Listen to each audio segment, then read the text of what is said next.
Monetization পাওয়ার পর প্রথম কয়েকটি ভিডিও ছাড়লেন, কিন্তু ডলার আইকন অফ। ঘাবড়াবেন না, আপনার চ্যানেলের কোনো ক্ষতি হয়নি। মাত্র 30 সেকেন্ডে দেখুন কিভাবে এটি অন করবেন। আর অবশ্যই এই কাজটি সম্পূর্ণ করতে হলে একটিও স্কিপ করা যাবে না, সম্পূর্ণ ভিডিওটি দেখতে হবে।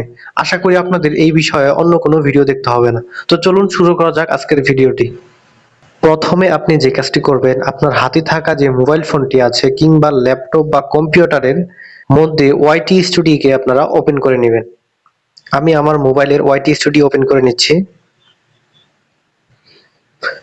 এরপর আপনারা যেই ভিডিওটিতে মনিটাইজেশন অপশনটি অন করতে চাচ্ছেন সেই ভিডিওটিতে আপনাকে প্রবেশ করতে হবে। তাই আমার এখান থেকে আমি কন্টেন্ট লেখাটির উপরে ক্লিক করলাম। এরপর আমি কিছুক্ষণ আগে একটি ভিডিও পাবলিশ করছি, যেটি এখনো আনলিস্ট অবস্থায় আছে, কিন্তু মনিটাইজেশন অপশনটি অফ দেখতে পারতেছেন আপনারা। তো এই জন্য আমি যে কাজটি করব, আমার ভিডিওটির পাশে একটি 3 ডট বাটন দেখা যাচ্ছে, এখানে আমি ক্লিক করব। তারপর এখান থেকে এডিটে ক্লিক করব।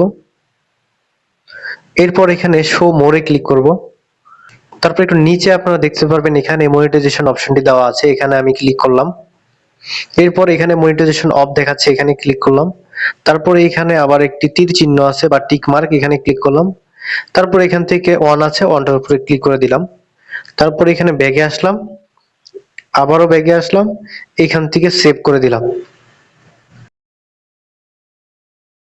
তো দেখতে পারলেন আমার এইখানে যে হচ্ছে ডলার অপশনটি অফ দেখাচ্ছিল সেটি কিন্তু এখন নাই, অটোমেটিক সেটি সরে গেছে।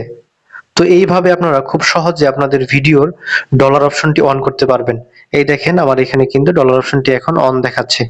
ইউটিউব ভিডিও পাবলিশ করার পর হচ্ছে মনিটাইজেশন অপশনটি অফ থাকলে খুব সহজে আপনারা চালু করতে পারবেন। তো আজকের এই ভিডিওটি ভালো লাগলে অবশ্যই ভিডিওটিকে লাইক করে চ্যানেলটিকে সাবস্ক্রাইব করে বেল আইকন বাটনটি ক্লিক করে দিবেন। আর যদি ভিডিওটি ফেসবুক থেকে দেখে থাকেন অবশ্যই আমার ফেসবুক পেজটিকে ফলো করে দিবেন। তো দেখা হবে পরের ভিডিওতে।